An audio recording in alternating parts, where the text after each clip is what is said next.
Students specified context, यानी किस परिस्थिति में कौन सी भावना बच्चे के अंदर आएगी आपको ये पहचानना है। जैसे भावना है फ्रस्ट्रेशन, है ना, यानी कुंठा, भावना आपकी दोस्त नहीं, यहाँ पे कुंठा की बात हो रही है, एक इमोशन की बात हो रही है, भावना की, ठीक।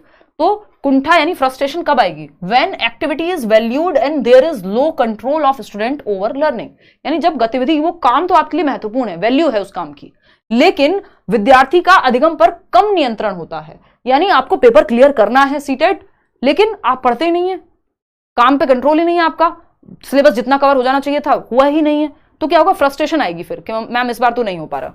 जबकि अगर आप थोड़ी सी मेहनत करके लगे रहें, इस पर कंट्रोल ले आए, थोड़ा जितना बेहतर हो सकता है, 1 महीने की स्ट्रेटजी में मैं शेयर करूंगी, तो कुंठा आएगी आएगी। फ्रस्ट्रेशन कब आएगी? जब आपके लिए महत्वपूर्ण तो है कोई काम, लेकिन आप कर नहीं पा रहे हैं उसको, लर्निंग पे आपका कंट्रोल नहीं है, उतने घंटे आप पढ़ नहीं पा रहे हैं, तो फ्रस्ट्रेशन आएगी।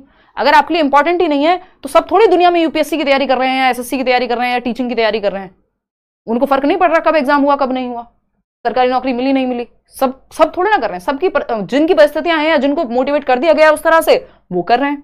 तो फ्रस्ट्रेशन कब आएगी? जब आपके लिए एक्टिविटी भी वैल्यूएबल हो। अगर मेरे लिए सीटेट का एग्जाम ही वैल्यूएबल नहीं है, मान लो 16 जून को यूपीएससी का एग्जाम है, मेरे कुछ फ्रेंड्स तैयारी कर रहे हैं, है ना, मेरे एक स्टूडेंट है वो भी तैयारी कर रहे हैं, तो अब वो लोग लगे हुए हैं, उनके पास अभी समय नहीं है ना, वो कह रहे हैं यार अगले महीने मिलेंगे, ठीक है, तो ये क्या हुआ? ये वैल्यू है उस एक्टिविटी की। क्या हमारे लिए वैल्यू है 16 जून को हमारा कोई एग्जाम है? नहीं। सीटेट का एग्जाम है 7 जुलाई को, उसके लिए मैं चिंतित हूं, उसके लिए आप चिंतित है। तो अगर एक्टिविटी को वैल्यू नहीं मिलेगी तो फ्रस्ट्रेशन नहीं आएगी। अगर कोई चीज इंपॉर्टेंट नहीं है तो कहां से फ्रस्ट्रेशन आएगी?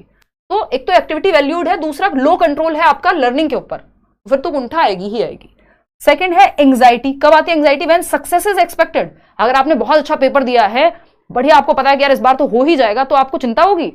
एक्चुअल में चिंता नहीं होगी, वो थोड़ी बहुत देर के लिए आपको आउट ऑफ एक्साइटमेंट कुछ फील हो जाए, तो चिंता एंग्जाइटी तब थोड़ी होती है। चिंता तो तब होगी जब आपको कोई चीज बॉदर कर रही है।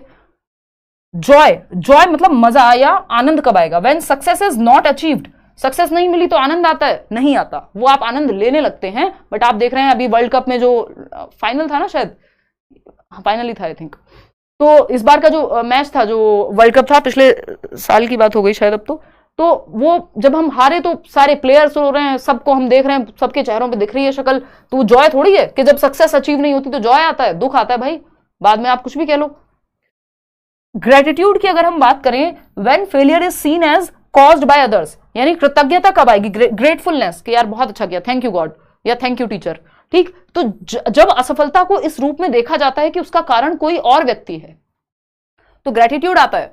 भाई अगर आपने ये मान लिया कि फेलियर तो टीचर की वजह से हुआ है, मेरी वजह से थोड़ी हुआ है, तो फिर कहां से आप कृतज्ञ थोड़ी होंगे कि थैंक यू टीचर। आप तो कहेंगे यही है कमबख्त, इसी ने कराया सत्यानाश, इसी तरह की बातें करेंगे ना।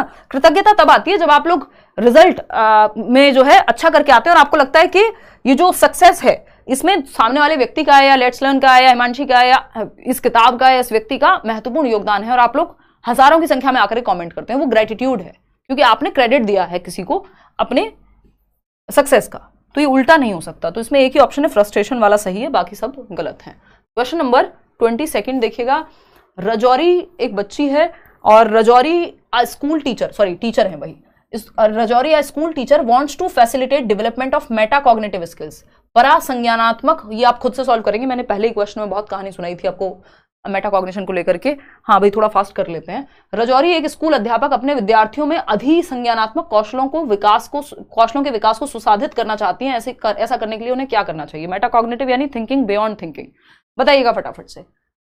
तो अगर हम देखें, ask students to share the steps followed by them in solving a problem, give content to memorize. रटने के लिए नहीं, रटने से तो मेटाकॉग्निशन नहीं आएगा, थिंकिंग से आएगा। स्टेप शेयर कर दिए bye them in solving a given problem. जब स्टेप शेयर कर दिए तो ये तो स्टेप बाय स्टेप सॉल्यूशन हो गया, इसमें दिमाग पे जोर कहां है? थिंकिंग कहां लग रही है?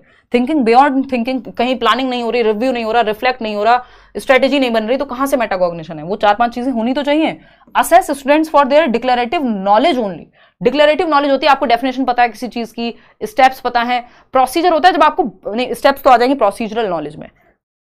Discourage students to reflect on procedural knowledge, यानी आपको बच्चों को आप डिस्करेज कर रहे हैं कि प्रोसीजरल नॉलेज पे ध्यान मत दो। प्रोसीजरल नॉलेज होती है कि आपने मान लो साइकिल चलाना आता है आपको, तो आप स्टेप बाय स्टेप बता पाएंगे, वो प्रोसीजर है। डिक्लेरेटिव है जो आपको डेफिनेशन वाली याद है, जबकि प्रोसीजरल नॉलेज अच्छी होती है, इसको डिस्करेज नहीं एनकरेज करना चाहिए। तो ये भी गलत हो गया। अब कुछ तो गड़बड़ है जहां हमने क्योंकि चारों ऑप्शन तो गलत नहीं हो सकते ना, मैंने चारों को कट कर दिया है।